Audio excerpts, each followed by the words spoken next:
Mira, como lo vamos a tener que dibujar durante por lo menos 4 años. ¿Otra vez? Otra vez, pues hay que estudiar bien al personaje. ¿Cuál crees tú que sea su rasgo característico? A mí me parece que lo rubio. ¿Lo rubio? Lo rubio, más que nada ahora lo marco rubio. Oh, que la fregada. Pues yo diría, No, yo digo que son los ojos. yo digo que es ojo. Es un ojo. Es bien es ojo. un ojo. Bien ojete. Sí. Bueno, pero ¿sabes qué? En vez de hacernos bolas, ¿por qué no Es traemos amor. a expertos que nos... Que nos mira, ya enseñen llegaron. cómo- Llegaron, a ver, ¿cómo lo dibujamos? Mira nada más. José La Luz y Cristian Nader. Bienvenido, adelante. Mira, por Encantado. favor, encantado, pásale. José La Cristian Luz. está en su casa. Welcome back.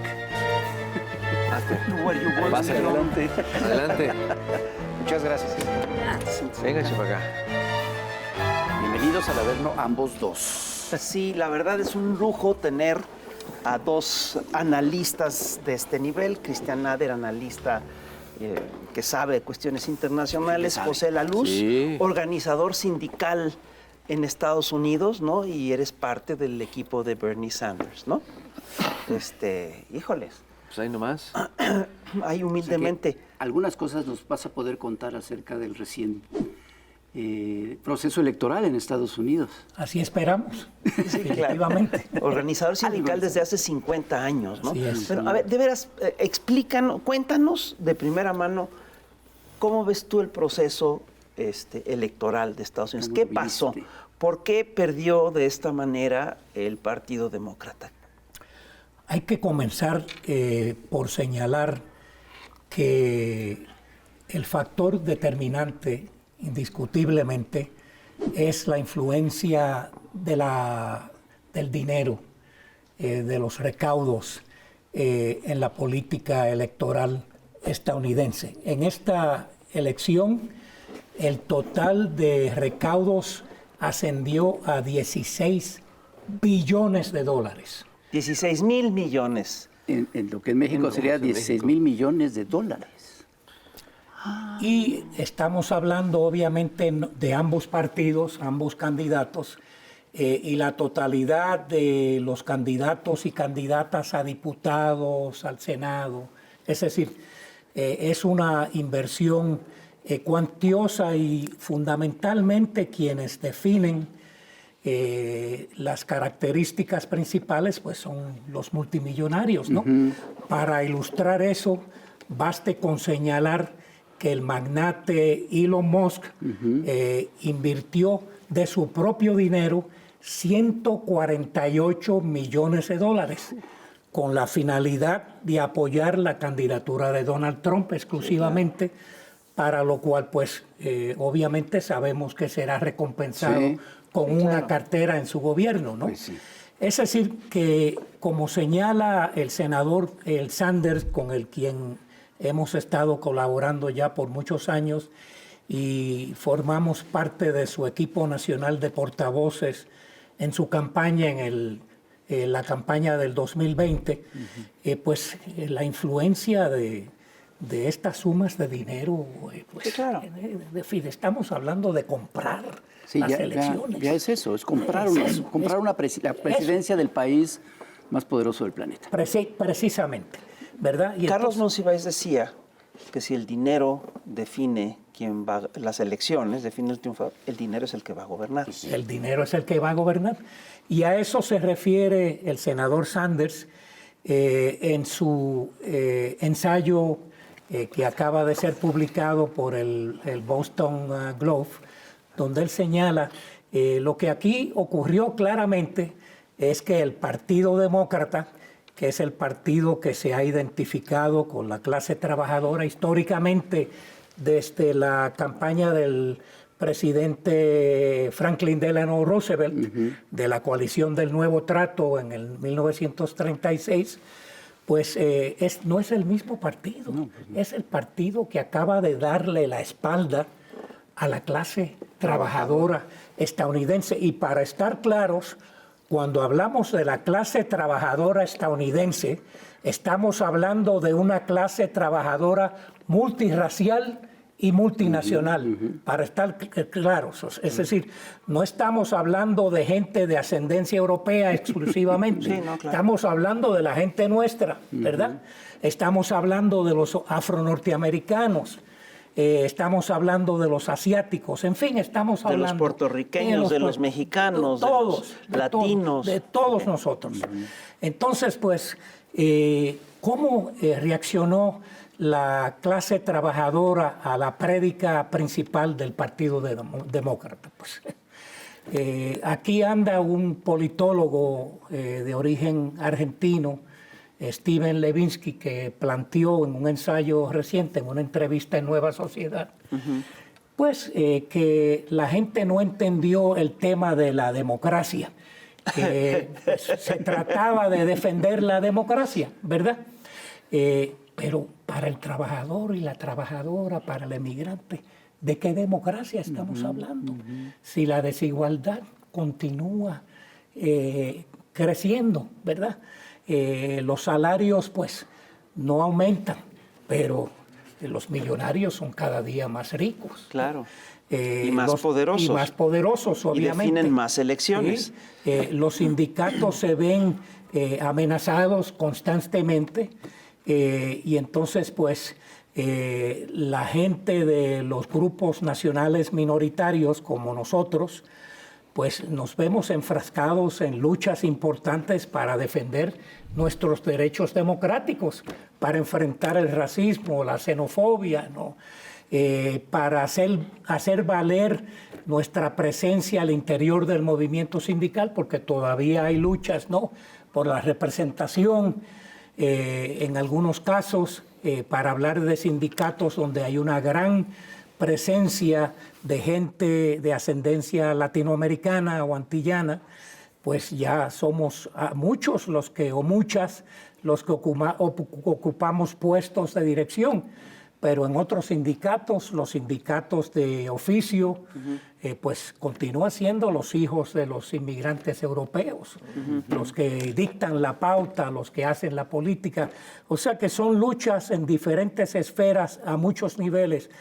Por eso es que entendemos que es fundamental lo que señala el senador Sanders, que hay que hacer un análisis claro de las condiciones materiales en las que se encuentra la clase trabajadora estadounidense. Hay que partir de ahí. Y cuando hacemos ese análisis vemos de que pues, no ha habido grandes avances, francamente. La desigualdad ha continuado creciendo. Sanders impulsaba que se adoptara pues, un plan de salud universal en Estados Unidos, lo que él llamaba el Medicare for All, ¿no? Como en otros países del mundo, en Estados Unidos, que es el país más rico del mundo, pues la gente se muere en las salas de emergencia si no puede producir una tarjetita de una empresa de seguros. Sí, claro. Esa es una contradicción que ahora en la pandemia, hace algunos años, nosotros los que residimos allí en la ciudad de Nueva York, pues veíamos cuando la gente acudía en las ambulancias a los hospitales y lo primero que pedían es ¿dónde está la tarjetita del seguro? ¿No? Y si no la tienes, pues no sabemos. A ver qué haces. A ver qué haces. Sí, claro. O sea, Ese es tu problema. Es un problema, es una contradicción. Es decir, que la candidata Harris, que sin duda se identificó en el 2020, como quizás algunos de ustedes saben, con algunas de las posturas, muchas de las posturas del senador Sanders. La gente comentaba, caramba, ¿será que la senadora Harris se habrá convertido en socialista democrática también? Como, no. Pues no, definitivamente. Y tuvo la oportunidad, como constantemente le hacía emplazamientos el senador, amistosamente, ¿no? Amistosamente, solidariamente, tiene una oportunidad, de otro modo no va a tener pegado, no va a tener impacto su prédica, su campaña. Y efectivamente, así fue. La clase trabajadora se sintió que le dio la espalda. Pero darle la espalda de parte del Partido Demócrata a la clase trabajadora no es de ahora, pues, ¿no? Ya tiene bastante tiempo, Sí. décadas incluso, que ya no hay gran diferencia entre el Partido Demócrata y el Partido Republicano, ¿no es cierto? O sea, porque tú hablabas desde Sí. el New Deal, pues es que eso ya tiene... Sí. Yo creo que nunca ha habido diferencia. Nunca, de plano. Yo creo que hay construcciones como míticas en torno a los dos partidos, que de hecho el rol que tenía el Partido Demócrata, por lo menos desde la posguerra hasta la fecha, desde el siglo XIX lo tenía el republicano. O sea, eso se anunciaba con personajes como Abraham Lincoln y demás, ¿no? Pero, a ver, tomando el caso, por ejemplo, de Kamala Harris, hay como 3 Kamala Harris. La carnala Harris, antes de entrar al proceso, digamos, en la cúpula de Biden, la Kamala Harris de las elecciones y la Kamala Harris real. La Kamala Harris real responde a los sectores de la plutocracia estadounidense, ¿no? Y creo que si me preguntaran a mí cuál es la realidad justamente, cómo vislumbra la clase trabajadora estadounidense a ambas facciones de ambos partidos, pues vemos las escenas que acaban de ocurrir en Nueva York, justo en Nueva York, ¿no? Que un tirador le dispara a un CEO de estas aseguradoras que en reciprocidad al trato que hacen en contra de los trabajadores, ¿no? Que el compañero lo aterrizó justo en la casuística de cómo vivir o morir en Estados Unidos es una pesadilla, no solamente para quienes están enfermos o heridos, sino también para los familiares, ¿no? Endeudando de por vida, o sea, porque no nada más muere la persona, sino los familiares se endeudan a posteridad, ¿no? Entonces, creo que es Estados Unidos. Y ahora, retornando al asunto de la campaña, el llamado Big Money, ¿no? Que eso, bueno, también viene desde hace por lo menos un siglo. Ahorita es Elon Musk, pero antes teníamos a los Carnegie, a los Rockefeller, a los Vanderbilt. O sea, hay una idea de que Estados Unidos es la democracia porque ese es el mito a vender en el exterior, ¿no? Pero Estados Unidos es una plutocracia controlados por estos sujetos detrás de 2 candidatos o detrás de la estructura de partidos. Elon Musk, de hecho, él va a recibir un cargo, muchos dicen simbólico, ¿no? Pero de hecho, si vemos otros escenarios que usualmente Estados Unidos utiliza como campo de pruebas, como laboratorio, veamos el caso argentino, ¿no? O el caso chileno en los años 70. En Chile se pone, y luego en México, el escenario de la neoliberalización de la economía. Y lo que estamos viendo en Argentina es el mismo caso. Anarcocapitalismo abiertamente, el desmantelamiento ya cínico por parte de Javier Milei y su séquito de todo el Estado. Y eso es lo que propone justamente Trump en este momento. Pero los demócratas no se quedan tan atrás, ¿no? Y lo podemos ver justamente en todos los lobbies que patrocinan ambas campañas. Elon Musk, están otros personajes, Sheldon Adelson, ya fallecido, pero su viuda, que también inyectaba dinero a cambio de favorecer al proyecto sionista. Y de hecho el proyecto sionista israelí tiene mucho que ver con la campaña, porque el voto de castigo en contra de la administración Biden y su sucesora Kamala Tiene que Harris. ver con eso. Hay algo importante ahí, ¿no? No quiere decir que, por supuesto, Trump iba a favorecer menos al sionismo, todo lo contrario. Sin embargo, el voto de castigo hay como 3 tipos. Uno, el abstencionismo, que creo que fue muy claro, por ejemplo, en la zona de los lagos, que tradicionalmente se mueve a favor de los demócratas, ¿no? La zona de Michigan, una parte de Illinois, etcétera. El voto árabe, que también es muy importante en esa zona. El abstencionismo. 2, el voto a favor de Trump. Que digo, solamente los más desorientados lo hicieron, porque realmente también conocen la esencia del trumpismo. Y en tercer lugar, el voto por independientes. De hecho, está el crecimiento de Jill Stein, que nos dicen entre 3 y 4%. Pues es bastante alto, ¿no? Para los números de los votantes en Estados Unidos es enorme, ¿no? Entonces... Oye, perdón, es muy alto. Es altísimo. Es muy alto, es decir, ya juega dentro de la... Ya puede tener un peso importante y esto sí es espectacular y rompe un poco con las lógicas bipartidistas. Empieza a romper con las lógicas bipartidistas. Y ahora también estamos viendo un fenómeno, igual el compañero lo puede notar porque vive en la costa este donde más número de puertorriqueños hay. Cada vez se clama más la voz por parte de puertorriqueños que ya están un poco hartos también de esta identidad de ciudadanos, entre comillas, de segunda clase, ¿no? Claro. Más voces independentistas, tanto en la isla, pero también en la costa. Sí, esta declaración que hubo ya al final de la campaña sobre Puerto Rico. Lo cual es importante, porque para la gente no lo sabe, pero Puerto Rico fue absorbido por Estados Unidos en su estructura colonial cuando lo pierde en España, cuando derrota a Estados Unidos en la guerra hispano-estadounidense, que no nada más absorbe Puerto Rico, también absorbe Cuba como una zona de plantaciones, absorbe Filipinas, y de hecho ustedes que son caricaturistas lo pueden ver. O sea, en las famosas caricaturas del 19 que está el parvulario de nuevos miembros de la Unión Estadounidense y salen niños, obviamente creados como una aberración, que están aprendiendo lo que es la democracia, ¿no? Y los ponen como, y también hawaianos, por ejemplo, los ponen como pues, infrahumanizados, ¿no? Y esa es realmente la realidad estadounidense, no ha cambiado mucho en un siglo, ¿no?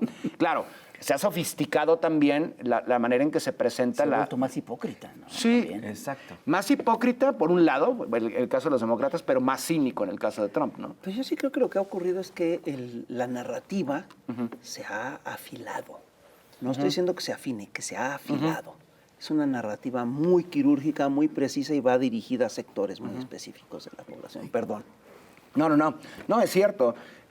También hay que entender que los medios digitales han transformado la forma de vender el producto, ¿no? De vender a Kamala Harris o Donald Trump o cualquier otro elemento, ¿no? Y como dice el compañero, y de hecho hay que tener creo que muy, muy presente esto, estamos hablando que ya no se le habla nada más al anglosajón, ¿no? Al tradicional WASP, al eurodescendiente germánico o angloparlante. Ahora se habla para una sociedad estadounidense cada vez más diversificada. Pero lo que están haciendo los partidos también es jalando a esas cúpulas de esas comunidades hispanoparlantes, de ascendencia india, afrodescendientes, ya lo vimos con el caso de Obama, etcétera, etcétera, a su estructura de poder. Y ahora, por ejemplo, veamos el gabinete de Trump, por ejemplo, ¿no? Tenemos al futuro representante de las relaciones exteriores estadounidenses, un sujeto supremacista, abiertamente parte del lobby cubano-estadounidense, además brutal, que clama abiertamente para ir en contra de México. ¿Te refieres a Marco Rubio? Por supuesto, Marco Rubio. Y aparte no es el Marco Rubio troglodita de hace 8 años, es un Marco Rubio un poco más, como que lo vistieron, ¿no? Lo arreglaron a Marco Rubio. Y este sujeto, cuidado, ¿no? Pero ojo, porque es el señor que defiende al dólar, diciendo, ¿y si quitan al dólar como moneda de referencia, cómo vamos a castigar a los demás, a las demás naciones? Pero bueno. Hablando de castigos, vamos a tener que cortar la conversación para irnos a un corte de estación y no se vaya porque ahorita regresamos. Esto sigue. Pues padrísimo. La voy a agarrar.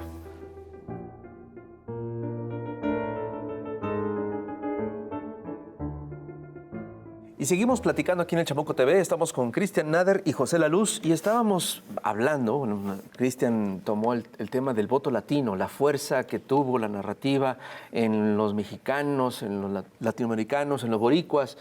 ¿Cómo se logró esta fuerza en las mentes del latino? ¿Por qué?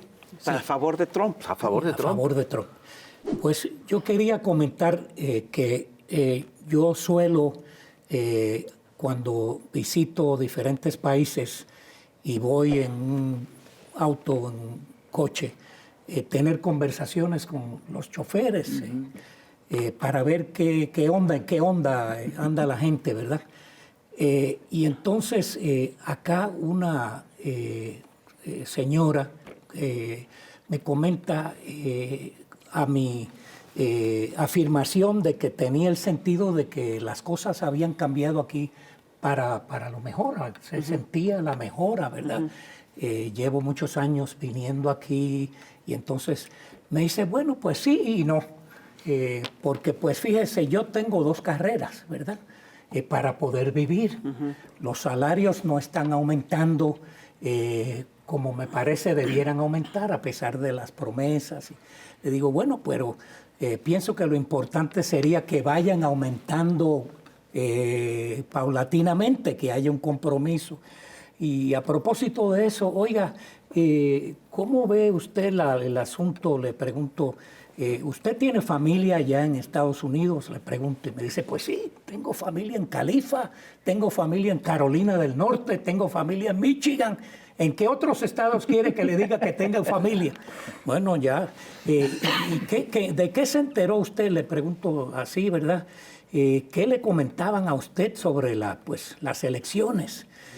Allá el resultado de las elecciones. Y me dice, pues tengo que decirle que eran muy egoístas.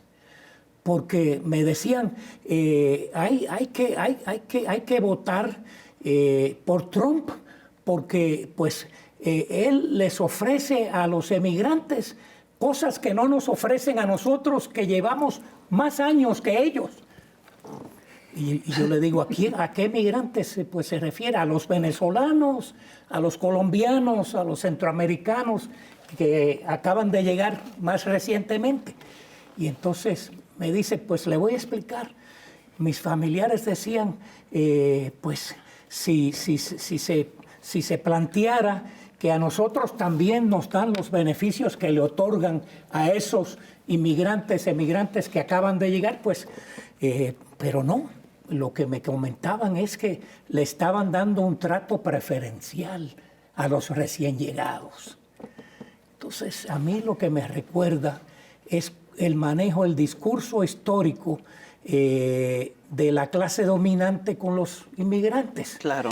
¿Cuántos años lleva usted acá? ¿Se siente ya parte de esta nación o se siente aún como emigrante, como extranjero, ¿verdad? Como discriminado?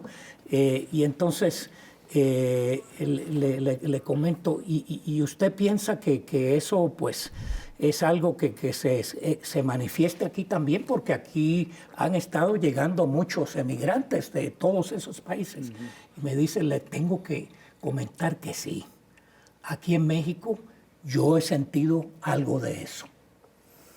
Yo le digo, caramba, eso muy interesante, porque entonces estamos hablando de algo que este señor Trump explotó, pero de una manera muy hábil en su campaña. En inglés tenemos un término para referirnos a lo que logró hacer su campaña, que es micro-targeting. Es decir, hacer una identificación por sectores bien precisos del electorado y entonces elaborar un discurso específicamente diseñado para ellos y para ellas. Y ¿verdad? lanzado para ellos. Para ellos. Y entonces me recordó inmediatamente lo que yo sentí en las puertas, en el estado de Pensilvania, por ejemplo, o en Arizona, cuando iba a tocar puertas de mexicanos y mexicanas en Arizona, o puertorriqueños y puertorriqueñas y dominicanos y dominicanas en Pensilvania, que me salían gritando, diciéndome, no me venga a hablar. Yo no estaba pidiéndole un voto por Kamala Harris, dicho sea de paso. Estaba pidiéndole un voto por una candidata a diputada dominicana progresista que es amiga de mi amiga Alexandria Ocasio-Cortez, que es parte del equipo de Bernie Sanders. No vine a pedir votos por Kamala Harris, ¿verdad? Y entonces, pues la gente me salía comiendo. Me decían, ¿usted me viene a pedir un voto por Kamala Harris? No vine aquí, no era mi intención. No, porque Kamala Harris y Biden le ofrecieron a migrantes que llegaron aquí, que acabaron de llegar, cosas que no me ofrecieron a mí y se pueden ir más allá de... Por eso voté yo por Trump. Y entonces, pero con una ferocidad, ¿no? O sea, era la compañera que estaba tocando, sindicalista como yo, se iba a enfrentar con la gente. Yo le dije, no, porque ya hicieron, obviamente, ya decidieron. ¿Ya tomaron su decisión? Ya tomaron su decisión. O sea, es preocupante, vamos a analizarlo cuando lleguemos al comité de campaña, porque tiene unas implicaciones gigantescas para nosotros, ¿verdad? Y entonces, ¿qué significa eso? Pues significa que si en efecto una campaña de extrema derecha, porque hay que estar claros en una cosa, digo, para mí Trump puede ser un oportunista. A mí me preguntan, ¿Trump es fascista? Yo le digo eso. Un multimillonario oportunista que hasta hace poco no se sabía de qué color era la ropa que se ponía, si era verde, azul o roja. Pero ahorita la gente a su alrededor son muy peligrosas. Ahí hay gente que son fascistas, ¿verdad? El Bannon, el Miller, esa gente son definitivamente fascistas, ¿no? Entonces, yo planteo lo siguiente. Para nosotros, la gente de origen latinoamericana en Estados Unidos, la peligrosidad de una administración como Trump, que se propone deportar millones y millones de nuestra gente, que se propone lanzar una guerra arancelaria con México y otros países como chantaje, ¿a cambio de qué? A cambio de que aquí se acepten, pues no solamente los mexicanos o las mexicanas, sí, otros latinoamericanos, venezolanos, centroamericanos. Entonces yo pensando en lo que me comentaba la chofer de taxi, o sea, de cómo se dan las fisuras al interior de la clase trabajadora. Yo como sindicalista llevo más de 50 años tratando de entender cómo se construye la unidad de la clase trabajadora, comenzando por los afronorteamericanos, ¿verdad? Que eran esclavizados, porque nadie nace esclavo, a uno lo esclavizan, ¿verdad? Y cómo se logra construir esa unidad, y luego con nuestra gente de ascendencia latinoamericana. Pero si ese discurso xenofóbico ha logrado penetrar sectores de nuestra gente, hay que darle casco, como decimos en el Caribe a esto. Hay que darle casco, porque para mí la política es una expresión de la práctica. Yo todo lo que sé de política no lo aprendí leyendo libros, exclusivamente los leía, ¿verdad? Sobre todo los clásicos, pero lo aprendí fundamentalmente enfrentando mi práctica política, reflexionando sobre ella, ¿verdad? Derivando unas lecciones de la práctica política. Y yo planteo lo siguiente, que estoy convencido de que Estados Unidos está viviendo un momento muy peligroso para la gente de ascendencia latinoamericana y para toda la clase obrera, porque si se trata de colocar a un trabajador para que choque contra otro trabajador, eso a mí me preocupa fundamentalmente y de muchas maneras, ¿no? Sí, porque ustedes llevan décadas trabajando en la unidad de la clase trabajadora. Y este discurso llega a dividir a dividir la clase. Pero ahorita José tocó un tema que es fundamental, que es la configuración del gabinete de Trump. ¿Tú qué análisis haces, Cristian, del gabinete de Trump? ¿Quiénes, a ver, qué peso tendrá Nader? Bannon. ¿Qué peso tienes tú en el gabinete? Mira, es profundo. No lo sabía, pero me acaban de nombrar. Aparte del de Trump.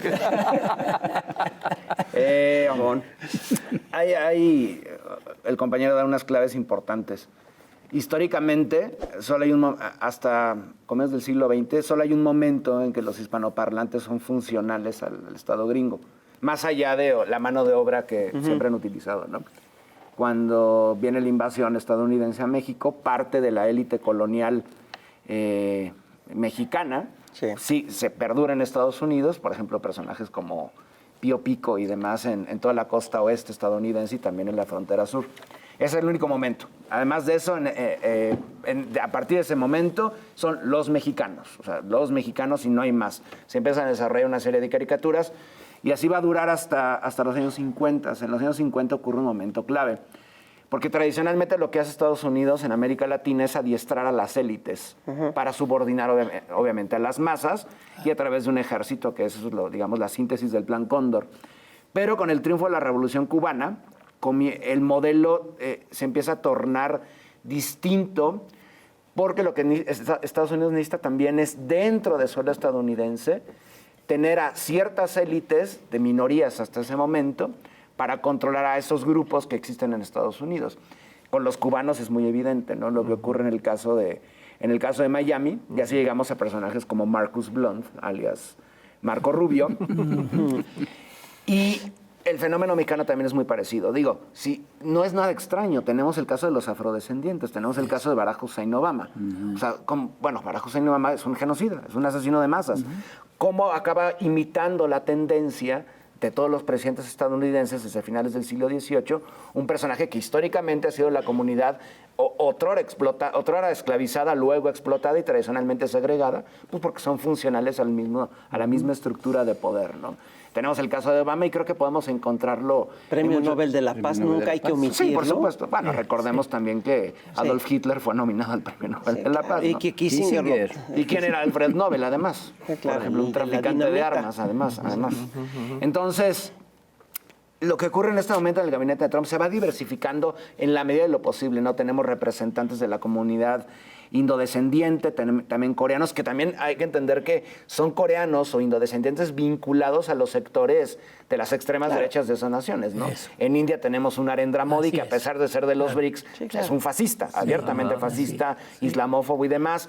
En el caso de China, por ejemplo, son élites de comunidades refugiadas en suelo estadounidense que van en contra de la República Popular de China, o también incluso taiwaneses que buscan la separación de la provincia renegada de Taiwán de China, ¿no? Lo mismo ocurre en el caso latinoamericano. De hecho, tenemos un caso muy emblemático últimamente, ¿no? En el caso ecuatoriano, Noboa, pues, nació y creció en Miami. Y además de hecho, tiene nacionalidad. Sí, tiene nacionalidad estadounidense. Y su familia tradicionalmente famosa porque en las bananas transportaban cocaína, tal cual, ¿no?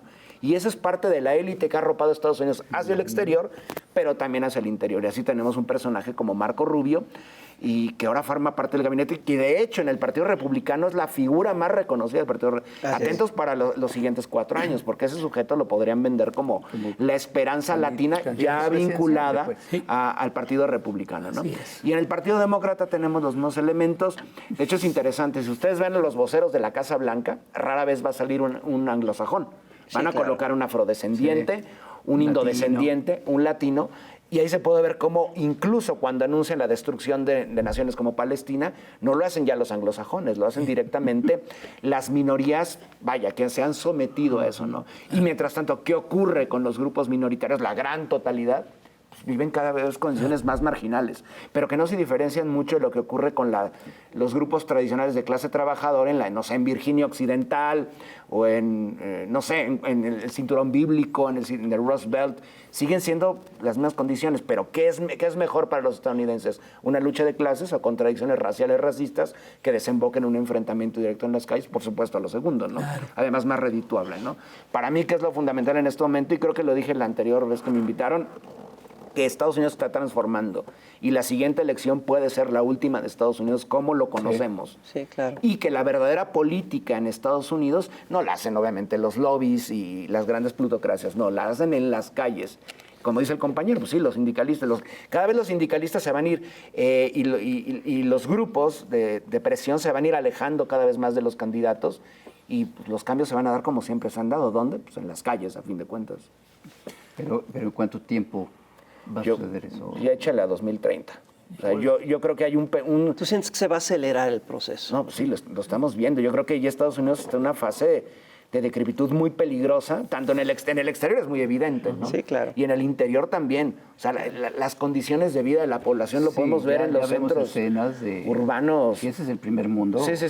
¿Quién decía que Estados Unidos es un país en vías de subdesarrollo? Sí, o sea, hay ayuda humanitaria en lugares como los mencioné ahorita, ¿no? En Virginia Occidental, en lugares que históricamente han estado alejados de la lógica de las dos costas, ¿no? Porque una cosa es la realidad que plantean de Nueva York a Miami, en el este, y de lo que ocurre de Seattle a Estados Unidos. Y todo lo que hay en la profundidad de Estados Unidos. Sí. Y también son contradicciones que implican también violencia, ¿no? Y esa violencia la vamos a ir creciendo, y más si tenemos a candidatos como Trump, en el futuro presidente, que su audiencia y su masa se mueve en torno a eso, ¿no? El terror demográfico, del cambio demográfico. Ay.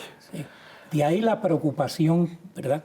Perdóname que te interrumpa, porque vamos a tener que interrumpir otra vez el programa, porque hay otro corte de estación, pero vamos a ir a una cápsula. ¿A los universos? ¿Los universos? Sí, vamos a ir a los universos paralelos. Vamos a los universos. Vamos a ver a Alfredo Fisgón otra vez. No se vaya. Vale.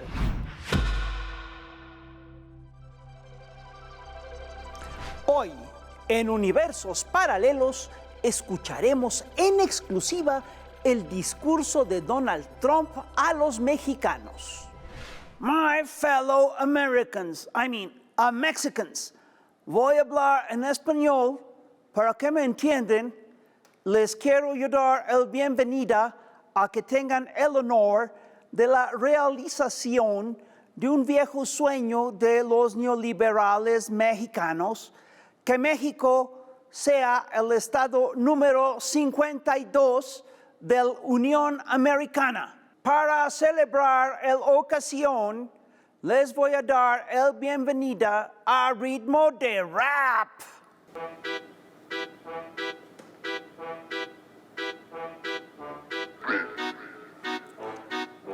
Yo soy Donald Trump, soy el nuevo presidente. Viejo y cachetón, nada tengo de inocente. ¿Dónde está tu visa? ¿Dónde tus papeles? Si me vendes merca, te subo los aranceles. Dame todo el oro, dame todo tu petróleo. Ya sabes que adoro al dinero y monopolio. Yo soy Donald Trump y tengo fama de duro. Y de sopetón te amenazo con el muro. Yo soy Donald Trump del bando republicano. Soy algo bocón, toma chango tu banano. Yo soy Donald Trump, le dije a Justin Trudeau. Y ese canadiense de inmediato se dobló. Si quieren sacar mexicanos del tratado, no se va a poder, todo está muy amarrado. Los de Canadá son personas muy latinas, odian mexicanos y se quedan con sus minas. Yo soy Donald Trump, voy a Washington, D.C. Yo soy la esperanza para el PAN y para el PRI. Soy el mandatario de los yanquis más notorio. Denme sus recursos, denme todo el territorio. Los neoliberales, los del PAN y los del PRI, quieren que los yanquis gobiernen también aquí. Yo soy Donald Trump, soy un tipo a todo dar. No quiero invadir, solo los quiero anexar. Quieren vender todo, se lo digo aquí entre nos. Y este es el estado yanqui número 52. A los mexicanos no les pienso dar asilo. Les vendemos arma, consumimos fentanilo. Yo soy Donald Trump, presidente americano. Me apoyan racistas millonarios muy malsanos. Yo soy Donald Trump y me apoya el Elon Musk. Me vengo a imponer, se las vengo a hacer de Tusk. Yo soy millonario, quiero hacerme de este sitio. Traigo a tu empresario, quiero oro, plata y litio. Denme el territorio, Yucatán al Mapimí. Venga el territorio, luego lárguense de aquí. México será para los americanos. Lo queremos todo, pero sin los mexicanos.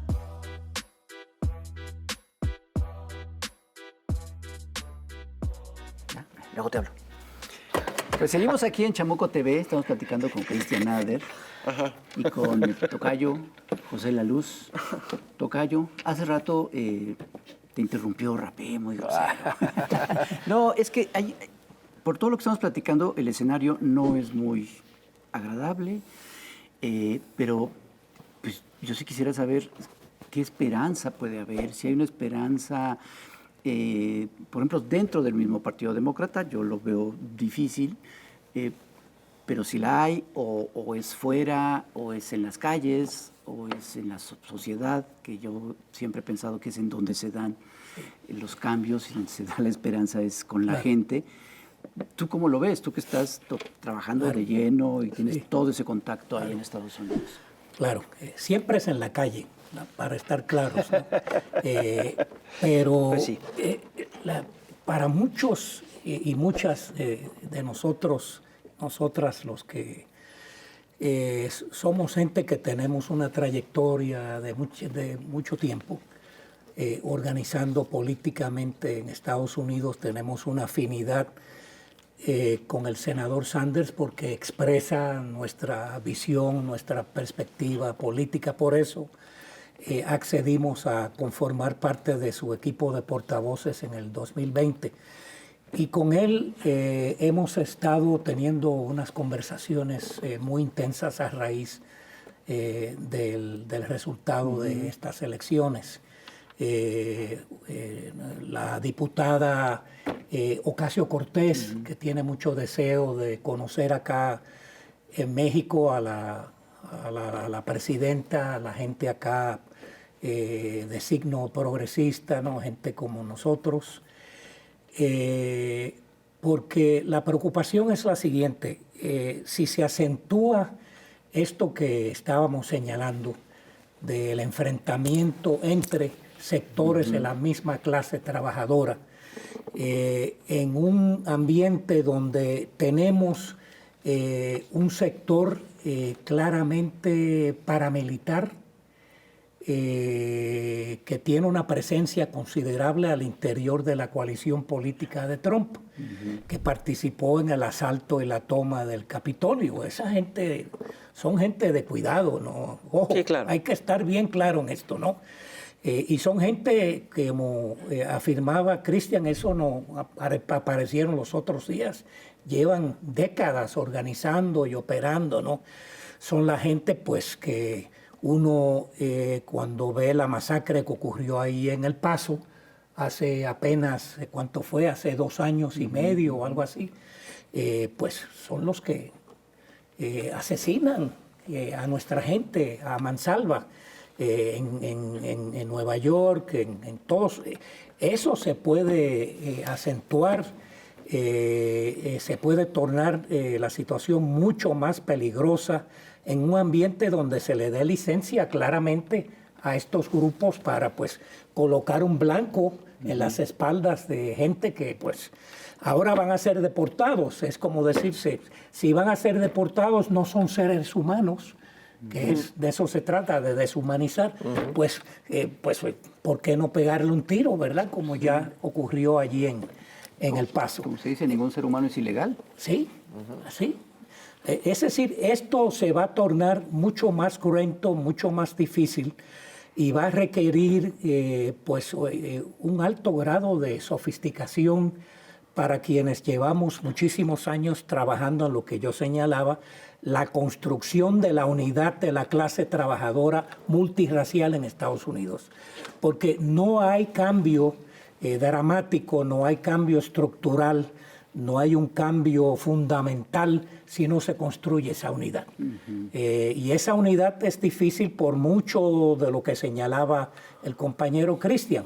Llevan años machacándole a los trabajadores de ascendencia europea, pues somos un tantito superiores a aquellos que llegaron los otros días y además el color de su piel no es el de la nuestra. Y lo que pasa es que han empezado a entender cada vez más, particularmente en los estados del mediano oeste, como señalaba muy bien Cristian, pues que ellos también están fregados. Sí, claro.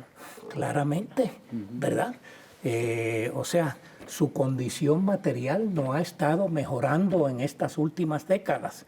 El único que planteaba cambios estructurales, que tuvo una oportunidad en el año 2020 en la campaña, pues se unificó todo el Partido Demócrata, la cúpula del partido, y fundamentalmente los donantes, sí, claro, le cerraron el paso, empezaron a suscitar, pues, no sabemos si es socialista democrático o es comunista, ¿verdad? Por ahí. Y entonces, ahí nos parece que pudiera ser comunista, porque alguien comentó que era trotskista en los años 50, ya en el estado de Vermont, a lo mejor continúa siendo. Y todo eso, obviamente, Obama, el papel nefasto que tuvo Obama en unificar pues, los sectores de los votantes afrodescendientes para ser como una fuerza de choque.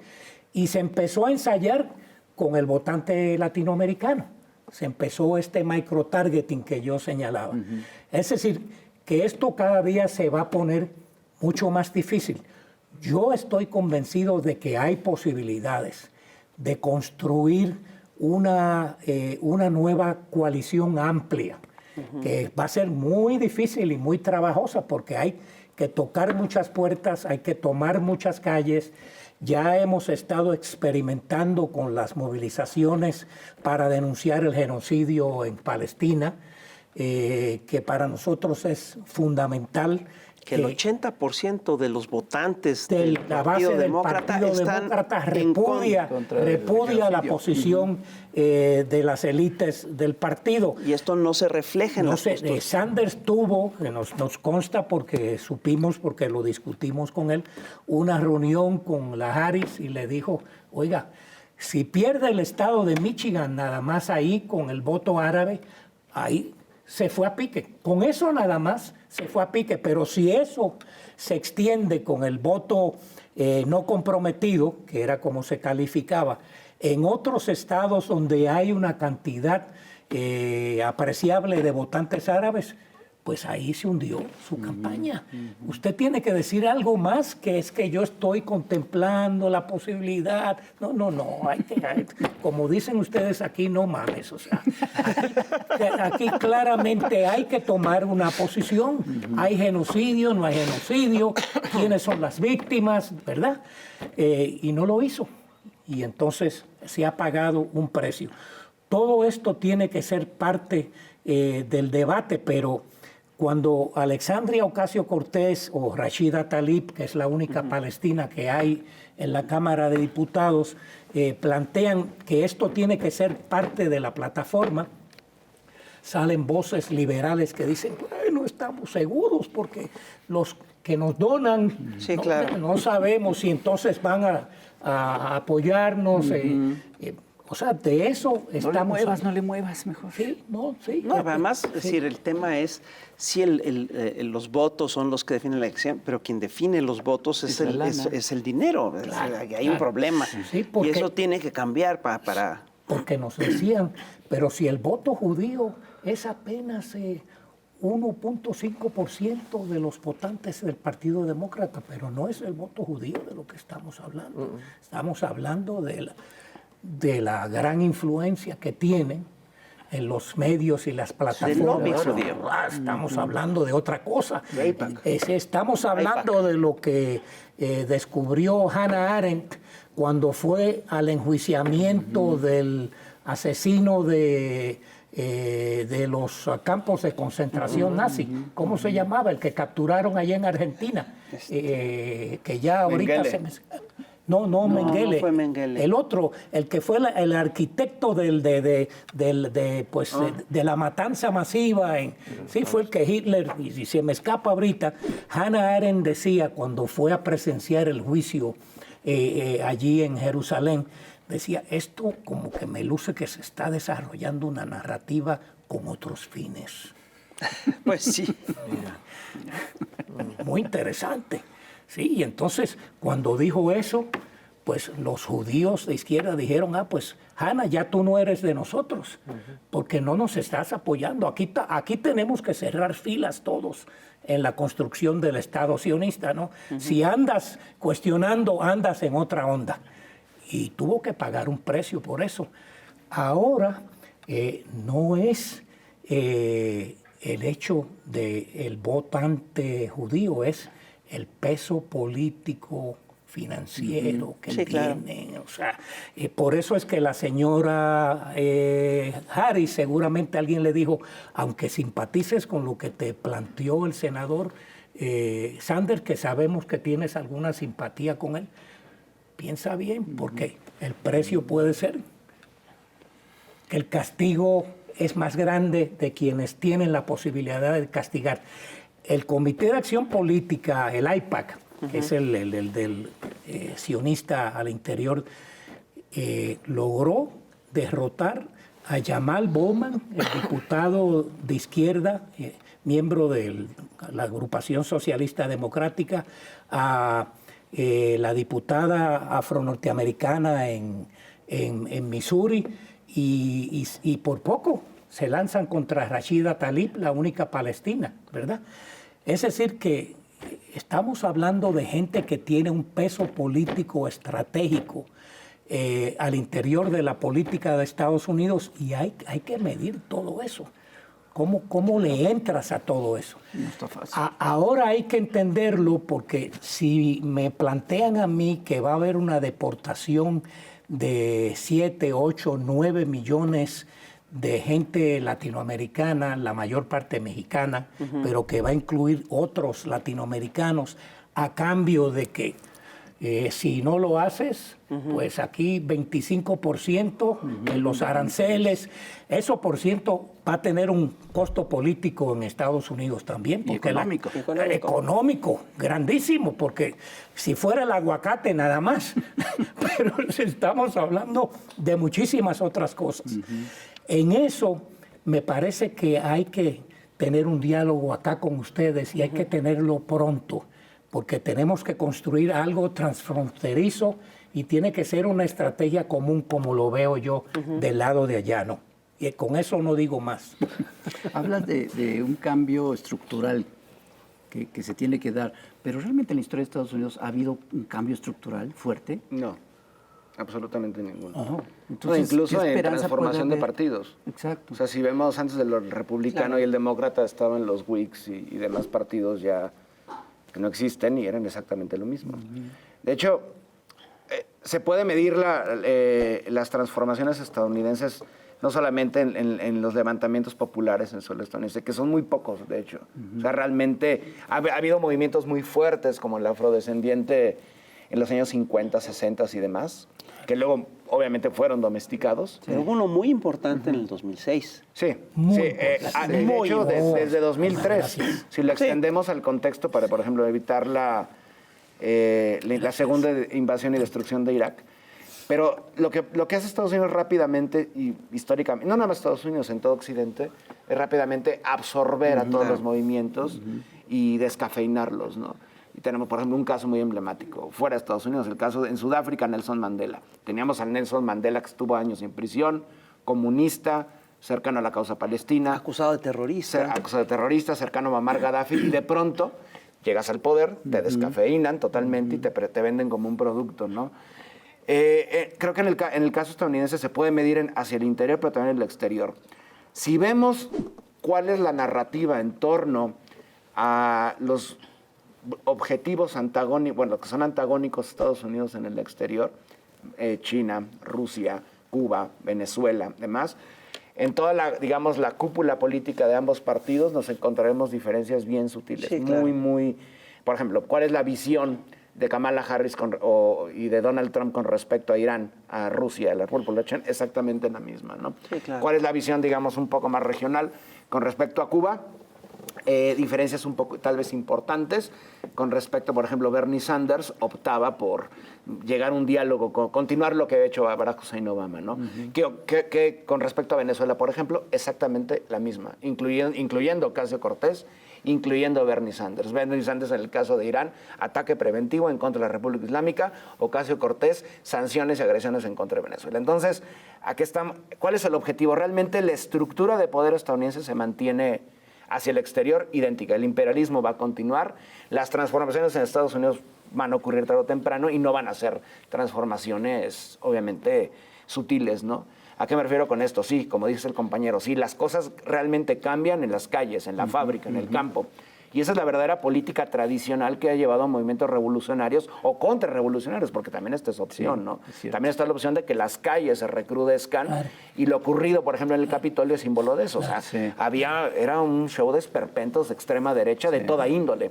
Y digo de toda índole porque por primera vez ya abiertamente pudimos ver el fascismo tradicional en Estados Unidos de la mano del sionismo en Así Estados es. Unidos, ¿no? Sí. Y ahí tenemos justamente el caso, por ejemplo, de AIPAC. AIPAC es monumental. Si no logras la aprobación de AIPAC, desapareces de la escena política es. estadounidense. Pero también hay otros lobbies, no nada más claro. los sionistas lo tienen. Tenemos el lobby islámico, entre comillas, ¿no? sí. O sea, la petromonarquía wahabí saudí, los cataríes, Claro, los esa. emiratíes tienen un lobby en Estados Unidos. Y de hecho, han visto la famosa escena que está Donald Trump en la sala oval y están los pastores evangélicos así colocando sus manos. Bueno, atrasito de ellos estaban los clérigos islámicos a favor de Trump. Hay un voto islámico a favor del trumpismo, vinculados a esos grupos de presión estadounidenses, ¿no? Ay, ¿en qué creen? ¿Ya Que nos vamos? Ya nos ¿No vamos. tenemos ni 2 minutitos? Ni un minutito, me están diciendo que ya nos vamos. Una disculpa. Esto da para más, pero muchísimas gracias por estar aquí, José Gracias a Laluz. ustedes, se nos Cristian quedó el Nader, 2006. un placer. Sí. Sí, no, tenemos que seguir hablando de esto. Porque Sí, está- porque yo quería preguntarles qué puede esperar México en estos próximos 4 años con Trump, pero bueno, lo iremos viendo poco a poco y habrá oportunidad de volver a platicar. Tal vez los pueblos fantasmas de Puebla y Hidalgo se van a repoblar. Y de Oaxaca. Ah, y de Oaxaca. Es cierto. Híjole, pues muchas gracias.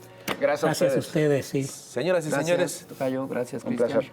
otro programa para compartir, comentar y coleccionar. Y usted se va a cuidar mucho, ya lo sabe. Adiós. ¡Viva México! Bye. ¡Viva los latinos! Feliz año. ¡Feliz año! ¡Viva Latinoamérica!